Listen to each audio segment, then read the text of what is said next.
milionário no Flamengo. João Gomes, que atualmente está no Wolverhampton, pode ser vendido ao Manchester United e o Flamengo pode faturar uma grande bolada. Um verdadeiro negócio da China. O Flamengo pode ganhar uma bolada se isso acontecer. Presidente da Caixa Econômica confirma a negociação com o Flamengo para a construção do seu novo estádio. O presidente da Caixa Econômica Federal falou publicamente pela primeira vez após conhecer o projeto do estádio do Flamengo. Começou a preparação do Flamengo para as finais do Campeonato Carioca.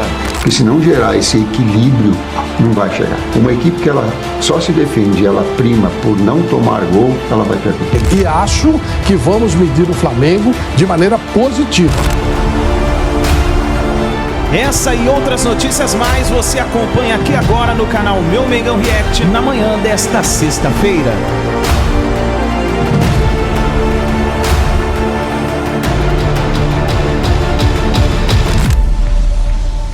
Chega mais nação na manhã desta sexta-feira. Muito bom dia para todos vocês que acompanham aqui o nosso canal. Seja muito bem-vindo aqui no canal Meu Mengão React. Logo cedo já estamos aqui trazendo as notícias e informações do Flamengo para vocês. Vamos juntos aqui analisar a imprensa esportiva falando sobre o Flamengo, sobre a movimentação no mercado. O Flamengo pode faturar uma grande bolada com a venda do João Gomes para o Manchester United. O Flamengo está se preparando também para a construção do seu novo estádio. Tem notícias referente à preparação do Flamengo para as finais do Campeonato Carioca. Então faz o seguinte, chega aqui explodindo o dedo no like.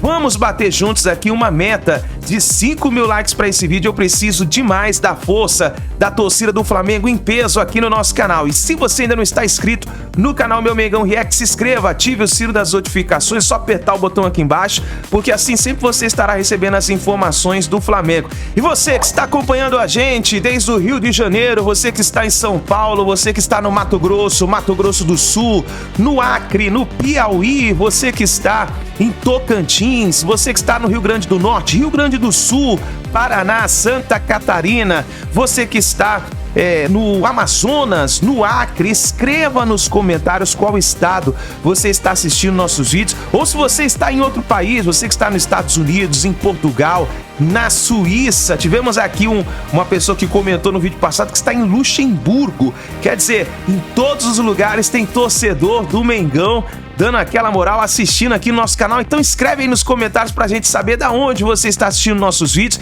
e coloca aí nos comentários qual é a sua expectativa pra final do Campeonato Carioca. E aí, o Mengão vai levantar mais um título? Escreva nos comentários, deixe a sua opinião. Vamos então pro vídeo de hoje. Vou deixar os créditos ao canal da Flá TV, ESPN Brasil, João Guilherme, Bernardo Ramos, Vene Casagrande, link na descrição como créditos. Vamos juntos então analisar as últimas informações do Flamengo. Um equilíbrio quase perfeito, com fartura de bolas na rede. O Flamengo de Tite conseguiu neste início de 2024 alcançar o nível desejado pelo técnico, talvez antes do imaginado. São 25 gols marcados no Campeonato Carioca e apenas um sofrido, nenhum pelo time principal.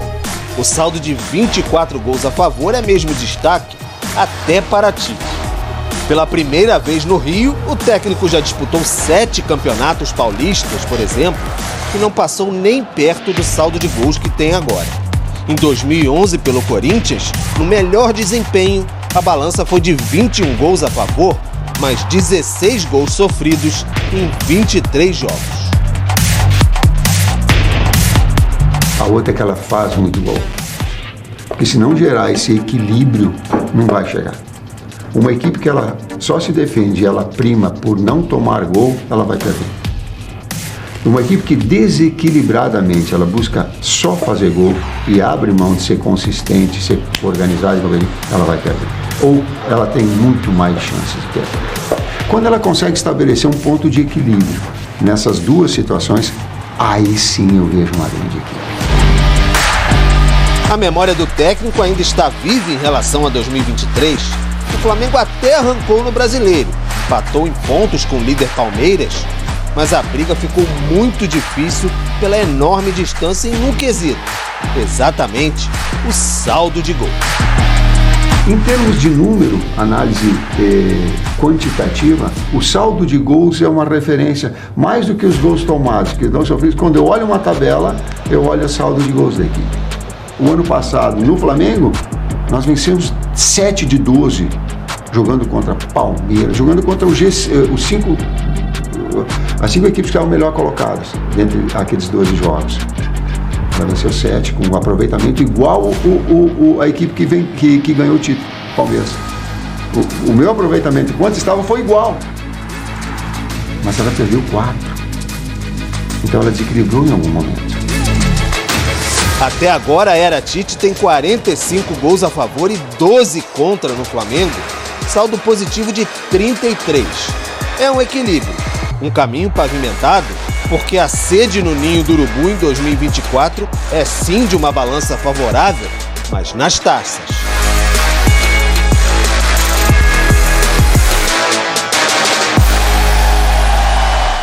Muito bem, fãs de esportes. A gente fala agora do outro finalista do Campeonato Carioca. A gente fala do Nova Iguaçu. Temos um convidado especial para conversar conosco. E para a gente apresentar este convidado que vai conversar com a gente, eu vou mostrar na tela os números dele.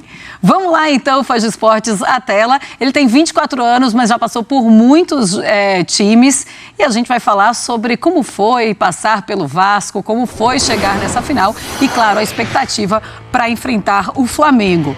Melhor ano da carreira? Sim, é o melhor ano da carreira, mas ele vai poder falar sobre isso melhor. É o Bill, ele tem 14 jogos, 100% como titular, 80 minutos por jogo, média de 0,43 gol por partida, 6 gols até aqui, com 4 assistências, 112 minutos até participar de um gol. Então vamos chamar o Bill aqui no nosso Sport Center, já está no nosso telão. Bill, seja muito bem-vindo ao Sport Center, é uma alegria conversar com você e a gente vai falar muito sobre a tua carreira, sobre o teu ano, mas eu queria que você falasse sobre essa semifinal contra o Vasco, como foi que vocês encararam esses 2 jogos, inclusive no meio uma Copa do Brasil em que vocês praticamente abriram mão justamente para a segunda partida, porque eu imagino que acreditavam muito que chegariam nessa final. Fala pra gente então como foram esses jogos contra o Vasco. Agradecer a vocês pela oportunidade de estar aqui, batendo esse papo. Então, está sendo um momento especial para nós, né? A gente conseguir realizar o nosso sonho de chegar numa final de campeonato contra, acho que um dos times top 3 do Brasil, se não do mundo. É gratificante para nós. A gente está nesse momento maravilhoso. A gente teve uma logística de Copa do Brasil nesse meio das 2 semifinais. Desculpa. Das 2 semifinais. E não que a gente abriu mão, mas foi mais questão de logística, de segurar um jogador ou outro, poupar um pouco mais, estar com uma minutagem um pouco alta. E acabou dando certo. Graças a Deus a gente fez uma grande partida e conseguimos ir adiante na competição. Bill, prazer falar contigo. Vocês vão enfrentar o Flamengo, que tem muita torcida. Mas se você parar para pensar, o Nova Iguaçu é todo o resto. Uhum. É a soma de Vasco, de Fluminense, de Botafogo, da Baixada, né? Gente que vai torcer pelo sucesso do Nova Iguaçu. Como é que está sendo isso na rua? Assim, dos torcedores nessa cara do gol aí de uma final importante contra o Flamengo, de incentivar, de torcer, de desejar boa sorte. Como é que está essa energia toda? Cara, tá sendo legal, mas também tá sendo um pouco engraçado, porque a gente ia jogar contra o Vasco, aí os outros torcedores torciam pra nós. Aí agora a gente vai jogar contra o Flamengo, as outras torcidas torcem pra nós. Então, assim, os flamenguistas torciam pra nós contra o Vasco, agora os vascaínos torcem pra nós contra o Flamengo. Tá sendo legal, acho que um mix de sentimento, assim, pra nós, mas a gente tá sabendo administrar isso tudo de uma forma legal, de uma forma descontraída, mas também com muita responsabilidade, sabendo a importância do jogo, sabendo que a gente também tem o nosso sonho também na balança. Então acho que está sendo um momento legal para nós, está sendo bom, porém tem que ser também um momento sério, porque a gente está falando aí do nosso sonho, né? Acho que é um jogo divisor de águas para a nossa carreira. Ô Bill, e a preparação para essa partida contra o Flamengo? Vocês acordam e dormem pensando no Flamengo? Vocês estão assistindo jogo atrás de jogo do Flamengo? Como é que tá? Pergunta difícil assim. Lógico, a gente está pensando bastante no jogo. mas eu acho que a gente também tem que pensar um pouco na gente, numa estratégia para parar o Flamengo. O Flamengo, se não me engano, tomou um gol na competição, não foi? Isso. Então, é uma equipe muito forte, a gente sabe como é que é encarar o Flamengo no Maracanã, mas a gente pensa assim em algumas estratégias, a gente estuda, isso aí eu acho que todas as equipes fazem, né? E a gente não vai ser diferente, mas a gente vai sim montar uma estratégia, porém a gente tem que pensar na gente também, em potencializar mais o nosso jogo, potencializar mais os nossos atletas, para que a gente consiga chegar no dia do jogo muito bem treinado e muito bem potencializado para fazer um excelente jogo. Bill, a pergunta que eu queria fazer, assim, acompanhar obviamente pela televisão, mas eu morei no Rio 4 anos e é um calor desgraçado aí de dezembro a março, né? O inferno, como o carioca diz, né? Que são 5 estações, não tem o verão, tem o inferno. E a gente vê a imagem do Maracanã, as pessoas na arquibancada suando e vocês correndo muito, é um time muito rápido.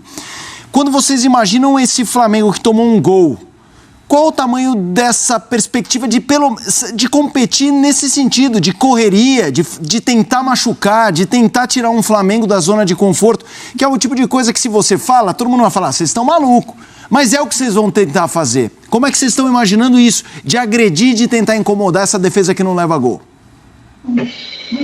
Cara, primeiramente a gente pensa em competir. Competir bastante, incomodar o Flamengo de alguma forma. Acho que esse vai ser o segredo e a tônica do jogo. Nós também vamos chegar para incomodar de alguma forma. A gente vai, lógico, respeitar as fases do jogo, respeitar a equipe que vem do outro lado. A gente sabe como que é muito difícil encarar o Flamengo no Maracanã, como eu falei anteriormente. Mas é isso, a única maneira que a gente sabe jogar é essa, propondo o jogo também, mostrando a nossa qualidade, mostrando a nossa agressividade dos nossos atletas, do nosso meio de campo. A gente tem um elenco do meio para frente que é muito bom, né? E uma zaga também que segura muito bem ali os oponentes, então acho que é isso. A gente vai tentar mostrar o nosso jogo da melhor maneira e competir bastante. E o Tite falou desse rubro-negro aí, versão 2024, mais sólido defensivamente falando, um Flamengo que sofre poucos sustos, geralmente domina os seus adversários. E o Tite disse o que ele espera da competição, a principal competição de clubes do continente, a Libertadores da América para o Flamengo na temporada 24. Nós temos a palavra do Tite, depois vou querer saber dos nossos comentaristas. Tá aí, abre aspas, para o Tite, técnico do Flamengo.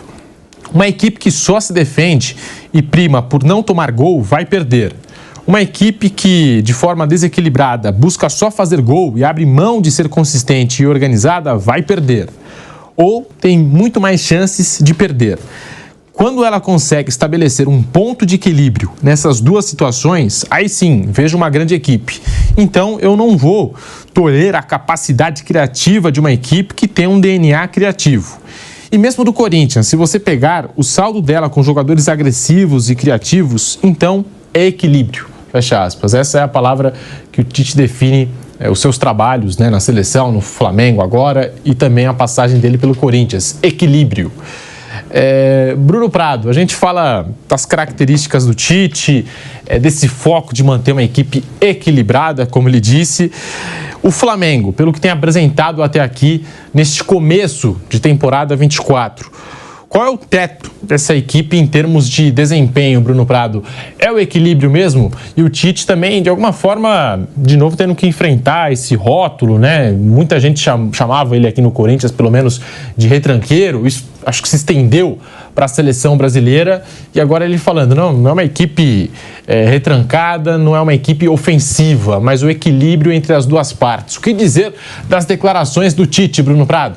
É o estilo Tite de treinar um time, e um rótulo que poderia ser colocado no Tite como retranqueiro está muito antigo. Isso aí tem pelo menos uns 10 anos que não faz o menor sentido. Há uns 10 anos você podia até discutir, né? Ele realmente é muito defensivo, os times dele têm dificuldades para atacar.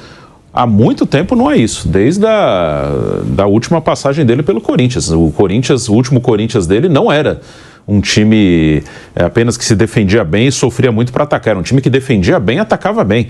Como a seleção brasileira dele também, na maior parte do tempo, era uma seleção que defendia bem e atacava bem.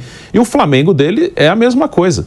O Tite, ele não abre mão da consistência defensiva, ele é um treinador que não gosta de correr riscos, mas isso não quer dizer que o time dele não vai atacar, o time dele ataca, ele evoluiu no momento com a bola. Você tem um momento que você está sem a bola e um momento que você está com a bola. Com a bola, até certo momento, realmente os times dele tinham dificuldades, mas isso já é uma coisa muito antiga, já é uma coisa que ficou muito para trás. A seleção do Tite, aí cada um pode avaliar se jogava bem ou mal, mas dizer que era uma seleção defensiva, aí é um erro, não é nem opinião. É um erro, não era uma seleção defensiva, era uma seleção que propunha jogo. Em alguns momentos não conseguia propor, não conseguia criar. Ok, isso em alguns momentos aconteceu, de uma trajetória de 6 anos e meio. Em alguns momentos a seleção teve dificuldades. Acho que o pior momento foi após a Copa de 18 até mais ou menos metade de 21. Aí no segundo semestre de 21 o time dá um salto de desempenho. Mas na seleção dele, o tempo inteiro tentava propor jogo. Não conseguir em alguns momentos, mas tentava propor. Então, o rótulo Tite é um cara defensivo. Isso aí talvez fizesse sentido ali na década passada, mas isso não é. E é um cara que busca o equilíbrio entre atacar e defender e consegue na maioria das vezes. E o Flamengo dele é isso. É um Flamengo, em relação a teto, o teto é alto, porque é um time que tem qualidade. Ano passado era um time que sofria muitos gols, já tinha jogadores de qualidade, mas era um time que não tinha esse equilíbrio porque sofria muitos gols. O Flamengo tomou mais de 100 gols no ano passado e esse ano vai tomar pouquíssimos gols e vai continuar sendo um time que marca gols, que tem qualidade, tem um time que ataca bem também. O Flamengo entra para disputar todos os títulos. Se vai ganhar todos é outra coisa. Aí são detalhes do momento de decisão e tem outros times bons. Mas é um time que entra com condição de disputar todos os títulos e para mim entra como favorito em todas as competições. O grupo do Mengão, hein, com o Milionários da Colômbia, o Palestino do Chile e o Bolívar, né? Então, dos 3 jogos fora de casa, o Flamengo vai encarar a altitude em 2. Mesmo assim, eu achei um grupo acessível esse do Flamengo, muito acessível até. Se o Flamengo não se classificar num grupo com Milionários, Palestino do Chile e Bolívar, o Flamengo tem total condição de passar em primeiro. É claro, vai ter essa dificuldade da altitude, mas vai passar, Vanderlei, não é possível, né? O que você achou do grupo do Flamengo? Eu já falei aqui, molezinha, né? Vai passar o Flamengo, vai passar o Palmeiras, né? Sem dúvida, e vai passar. O Fluminense pegou um grupo bom. A gente está falando do Tite aqui, a marca dele sempre foi equilíbrio mesmo, até quando o time não tinha equilíbrio. Ele sempre defendeu o equilíbrio, que às vezes com os personagens que ele tem à disposição não dá para alcançar o equilíbrio, né? Mas no caso do Flamengo ele tem recursos técnicos para alcançar o equilíbrio. E imagina, vai classificar. Se não classificar, ei, Tite, pede para sair.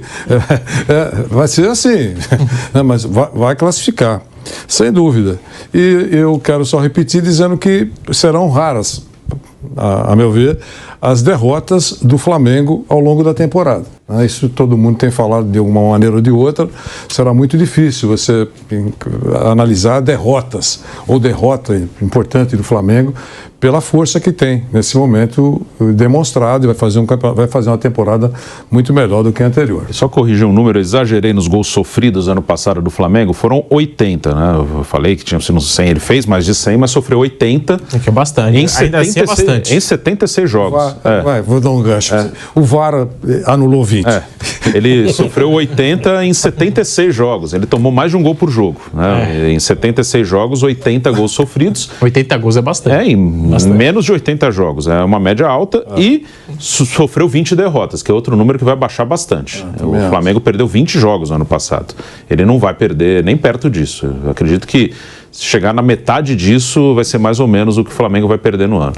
O Tite tem a menor média de gols sofridos entre técnicos do Flamengo nos últimos 10 anos. Somando os números no rubro-negro desde o ano passado, são 25 jogos com 17 vitórias, 4 empates e 4 derrotas. Foram 45 gols a favor e 12 contra, um saldo de 33 aí para o Tite. Flávio Prado, tá aí, equilíbrio é o que define geralmente os trabalhos do Tite. De novo, eu acho que ele tentando se defender aí desse rótulo que algumas pessoas colocaram nele de retranqueiro, que se preocupa muito com a defesa e não com o ataque. O que você pensa, Flávio? Eu acho que o Flamengo vai ter sim esse equilíbrio, e esse equilíbrio passará por tomar poucos gols e fazer muitos gols. O time do Flamengo tem uma qualidade individual espetacular, e com o coletivo assentado, ajeitado, a possibilidade do Flamengo conquistar muita coisa é enorme. Eu só tenho um pouco de receio dessa coisa de recorde. Nós estamos jogando o Campeonato Carioca, que é uma lata de lixo, né, pô? Duro é não se classificar no Campeonato Carioca. Duro é fazer o que o Vasco fez. Os jogadores do Vasco tudo saindo em carrão e tal, e o goleiro do Nova Iguaçu indo embora de metrô. Ó. Não, nada contra, eu ando muito de metrô, então tô falando que para ver a diferença de grana, a diferença de tudo. O cara, metrozão do time do Nova Iguaçu, falou que boa parte deles vão pro treino de ônibus. O que tá falando é que você não dirige muito bem, então por isso também, o metrô é mais você seguro. Andar de metrô. Também, por a questão de segurança dos outros. Mas então, muitos jogadores do Nova Iguaçu vão pro treino de ônibus, outros vão de carona, outros vão de metrô, e o time do Vasco, com certeza, nem o menino da base vai de metrô para casa, né? Então a diferença financeira é muito grande, e o Vasco conseguiu ser eliminado pelo Nova Iguaçu. Então o nível do Campeonato Carioca, eu estou falando, não tem nada a ver com dinheiro, mas tem a ver porque normalmente os salários mais altos impactam em jogadores mais, né, com mais poderio e tal. E os caras conseguiram ser eliminados. Tanto que o Nova Iguaçu vai disputar a final contra o Flamengo. E eu acho que o Nova Iguaçu não vai conseguir nem passar no meio campo, num dos dois jogos. Aí o Flamengo vai se impor como tem que se impor. Então você acha que não dá pra medir ainda o Flamengo do Tite? Não, porque ele jogou um pouquinho no final do ano passado, estava montando o time. Campeonato Carioca não é referência pra nada. Nem paulista, nenhum. É nada, esquece isso. Isso aí não serve pra nada. Vocês imaginam que no ano que vem o Nova Iguaçu vai estar... Esse ano aconteceu, igual a Água Santa. Esse ano não aconteceu mais nada. O Flamengo ano passado levou aquela virada do Fluminense, levou 4 gols. Claro. Esse ano, por exemplo, já é um time diferente. Não, sem dúvida, melhorou. Mas eu quero dizer que não dá pra você, sabe, assim, o nosso e tal, pelo Campeonato Carioca. O futebol ainda não começou no Brasil, essa é a verdade. Quando começar o Campeonato Brasileiro, nós vamos medir melhor o Flamengo. E acho que vamos medir o Flamengo de maneira positiva.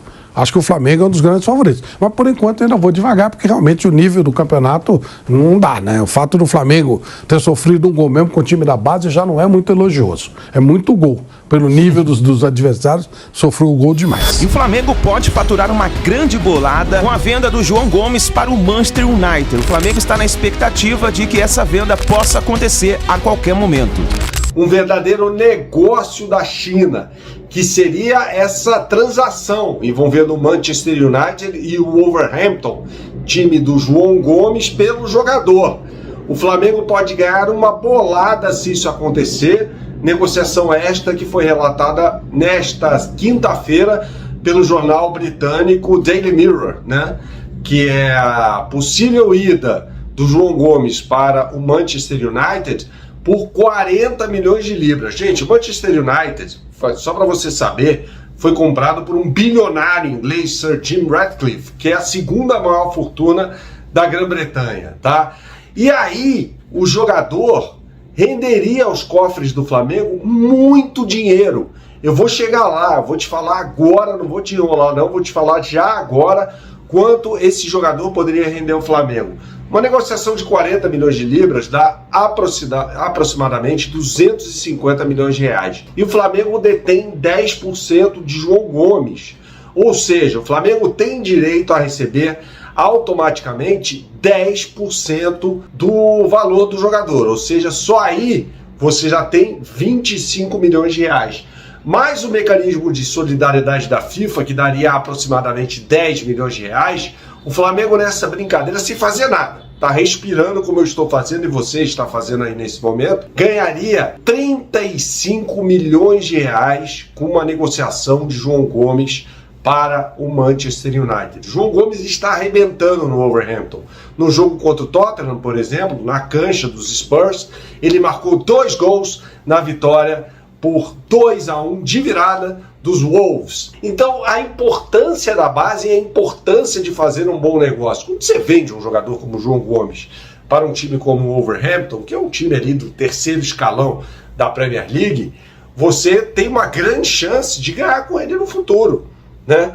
Porque um jogador assim, se você forma o jogador, tá? Forma o jogador, o coloca para jogar. E ele entregou desempenho pelo Flamengo, né? Ele é campeão da Libertadores e campeão da Copa do Brasil de 2022 como titular. E o coloca numa vitrine de Premier League, o jogador rende, você faz uma negociação dessa, você fala, não, peraí, eu quero 10, 20% do jogador.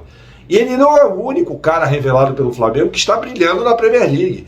Rodrigo Muniz também está no Fulham, conseguiu finalmente o espaço dele com a saída do Mitrovic. Então você tem 2 jogadores do Flamengo brilhando na Premier League, né? E a convocação do João Gomes para a seleção brasileira, ainda mais jogando contra a Inglaterra, valoriza muito esse tipo de jogador. Veja, o inglês é extremamente, digamos, bairrista, né? Ele acha que tudo que da Inglaterra é o melhor, né? Enquanto quando você tem um jogador atuando lá, ele vale muito mais do que o jogador que atua por aqui. Então, era impossível o Flamengo negociar o João Gomes por 40 milhões de libras com o Manchester United. Dificilmente o United, há casos aqui, como por exemplo do Pelistri, que foi contratado ao Peñarol, mas dificilmente um clube como o Manchester United vai fazer uma aposta tão grande no mercado sul-americano. Então, o que acontece? O jogador vai para a Premier League, se destaca por lá, como é o caso claramente do João Gomes, e aí sim o United vai ao clube menor e fala, cara, eu quero renovar meu time. Porque o Sir Jim Ratcliffe chega com essa missão, ele compra o Manchester United com essa missão. O Casemiro está se machucando muito, então seria uma ótima opção para o ex-volante do Real Madrid, né? Então chega e fala, não, quero esse jogador aqui. Tá, quanto custa? 40 milhões? Barganha, o jogador já se provou na Premier League, tá? Então, um negócio da China para o Flamengo, um negócio espetacular. O presidente da Caixa Econômica Federal, Carlos Vieira, deu uma entrevista ao site Poder 360 e falou publicamente pela primeira vez após conhecer o projeto do estádio do Flamengo, apresentado pelo presidente Rodolfo Landim em reunião no início do mês. Vieira tratou a negociação pelo terreno do gasômetro no centro do Rio como fase preliminar e deu a entender que há um impasse financeiro entre a Caixa e o Flamengo por tratar de valores ao abordar o tema. Abre aspas aí para o presidente da Caixa.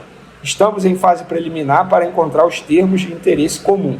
A área desejada do gasômetro no centro urbano do Rio de Janeiro é muito bem localizada.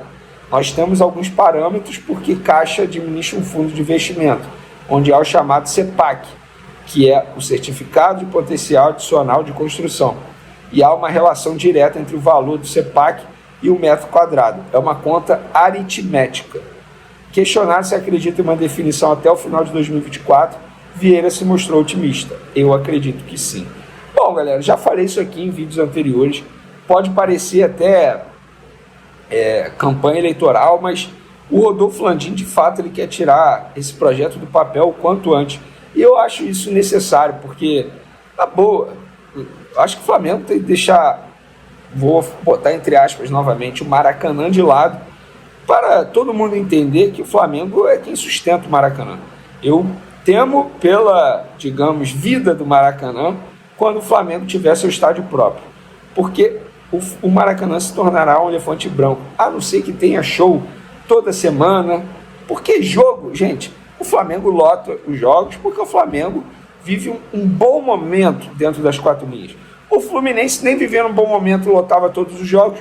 Ah, o Vasco lota. Eu tenho dúvida, porque o Vasco só manda jogo no Maracanã, jogos grandes, digamos assim, que com certeza a torcida do Vasco, que é uma torcida muito apaixonada, a verdade é essa, carrega o time há muitos anos já, lota o Maracanã. Agora, jogo comum, será que vai lotar igual o Flamengo lota? Fica dúvida, fica incógnita. A gente só vai saber quando o Flamengo tiver aquele estádio próprio, e eu espero que em breve o Flamengo tire isso do papel, mas quando eu digo em breve sei lá, no futuro aí de daqui a 5, 6 anos, até construir, enfim, é uma burocracia danada, mas eu acho que o Rodolfo Landim está bastante empenhado para fazer acontecer. Surgiu uma notícia, uma informação, na verdade uma especulação, que o Palmeiras estaria interessado no Gabigol, assim como o Corinthians já esteve e outras coisas mais. E aí o que ele fez? Ele postou fotos com o Palmeiras. Ah, rapaz, isso aí é genial. E o pessoal das pautas dos programas agradece muito isso tudo, porque rende, dá audiência. O fato de você falar de Gabigol, Flamengo, Palmeiras, isso tudo é um fator determinante para a audiência, turbina a audiência. E por isso eu fiz questão de colocar aqui Palmeiras hoje no cenário. João Guilherme não vai para o Palmeiras.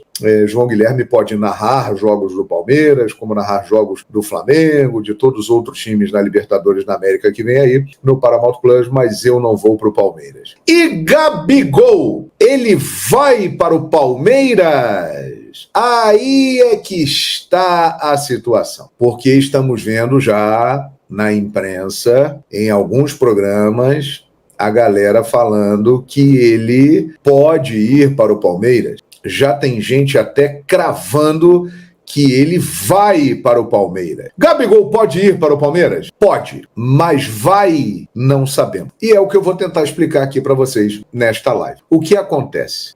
Gabigol, ele tem contrato com o Flamengo até o dia 31 de dezembro deste ano. Ou seja, ele tem mais 9 meses de contrato com o Flamengo. A partir do meio do ano, 6 meses antes do final do contrato, ou seja, a partir do mês de julho, Gabigol, se quiser, ele pode assinar um compromisso com uma outra equipe. A lei permite isso. No momento, estamos em março. Guarde bem isso. Estamos em março. O contrato dele vai até dezembro. A gente não sabe o que vai acontecer no meio dessa trajetória toda aí. Mas agora, Gabigol está em baixa no Flamengo. É um fato. Ele é um jogador reserva no Flamengo hoje. O Pedro é o titular. Gabigol está disputando uma posição, tendo poucas oportunidades, e quando as teve até agora no ano, não correspondeu, não aproveitou. Ele agora está aguardando novas oportunidades. E ele terá essas oportunidades, porque muitos jogos vêm pela frente mesmo. A partir já do próximo final de semana, pós data FIFA, sem ser esse o outro, o calendário vai ficar bem apertado. E por quê? O Flamengo terá decisão do Campeonato Carioca. Entre os 2 jogos, terá o primeiro jogo da Libertadores lá em Bogotá contra o Milionários. Aí, quando terminar a final do Campeonato Carioca, o Flamengo já fará o segundo jogo da Libertadores da América no Maracanã contra o Palestino. Será sua estreia em casa na Libertadores da América. Aí, no final de semana seguinte, já tem o Campeonato Brasileiro, aí já vai aparecer a Copa do Brasil, aí vem a Libertadores terceira rodada, aí vem Campeonato Brasileiro, e assim vai. Não vai parar até o mês de dezembro. E no meio do ano tem a Copa América, quando muitos jogadores do Flamengo serão convocados. E o Pedro, por tudo que ele está fazendo, o Dorival gosta muito do futebol do Pedro, a chance do Pedro ser convocado é muito grande. Então, Gabriel Barbosa, ele terá oportunidade, ele vai jogar. Resta saber se ele irá aproveitar essas chances. Terá muitas. E esse jogo, no momento, esse panorama de agora, a roda gigante dele, ó, tá aqui embaixo. Mas ele pode, daqui a pouco, tá aqui em cima. Porque se ele voltar a fazer gols, a aparecer bem, a jogar bem, e ele tem que fazer isso, ele, até para o bem da carreira dele, isso tudo pode mudar. Então, por isso que eu digo, Gabigol pode ir para o Palmeiras? Pode ir para o Palmeiras. Olha as Palmeiras aqui, bonitas Palmeiras. Ele pode ir, mas ele vai? Não sei. Eu não acredito que no meio do ano, quando ele puder assinar um contrato com outra equipe, que ele vá assinar um compromisso com outra equipe antes de terminar as conversas dele com o Flamengo. A prioridade dele será conversar com o Flamengo. Quando o Flamengo e ele perceberem que não dá mais, e aí isso vai se arrastar até lá o final do ano, e tem muita coisa pela frente. Convenhamos que o Flamengo é um time que, pelo que está mostrando, tem condições aí de ir longe, disputar os principais títulos e tal. Dependendo do que acontecer e do momento dele, do estágio que ele estiver na equipe, e essa conversa pode ser mais simples ou não. Se ele continuar em baixa, a conversa pode ser mais complicada. Então não adianta agora, no dia 21 de março de 2024, dizer que Gabigol vai para o Palmeiras, porque não tem nada certo. A única coisa certa é que ele tem contrato com o Flamengo até 31 de dezembro, ele irá cumprir esse contrato, e os próximos meses serão definitivos para sabermos o caminho que Gabriel Barbosa irá seguir. E eu chego a dizer o seguinte: vai depender muito dele, de como ele irá aproveitar essas chances que obrigatoriamente ele vai ter. Muita gente acha, e eu faço parte deste grupo, que o Tite realmente não morre de amores pelo Gabriel. Não é um cara que ele tem na sua lista de preferências. Mas ele obrigatoriamente vai ter que colocar o Gabigol para jogar. Por tudo que eu já expliquei aqui. Muitos jogos, convocações, tal, vai ter que botar para jogar. E aí vai depender do Gabriel, né? Gabriel sempre dá declarações muito carinhosas em relação ao Flamengo. Ele acabou de falar numa entrevista para a Conmebol, que conversando com o De La Cruz e com outros jogadores que já foram campeões, o Vinha, eles que foram campeões da Libertadores por River Plate e Palmeiras, o Gabigol falou: vocês têm que conquistar com o Flamengo, porque conquistar com o Flamengo é diferente. Então, ele sempre fala do Flamengo com muito carinho, mas ele se colocou numa situação difícil realmente. Ele perdeu espaço por culpa dele, por rendimento em campo, por algumas atitudes, e agora tem que capinar sentado. Já capinou sentado? Tentou? É difícil. Ele tem que remar contra a maré para buscar novamente estar inserido nesse contexto. E ele pode fazer isso. Então, galera, quando vocês ouvem por aí, Gabigol já está certo, Gabigol já tem um acordo, não tem. Agora, é óbvio que ele pensa o seguinte: pô, eu tô aqui, tal, já fiz a minha história, mas não tô sendo muito aproveitado. Pô, não me querem aqui? Beleza, eu posso ir para outro lugar. E convenhamos que uma equipe do porte do Palmeiras estar interessada no atleta, óbvio que ele fica ligado. O próprio Corinthians, né? Eu acho que o Gabigol tem mais a cara do Corinthians do que do Palmeiras.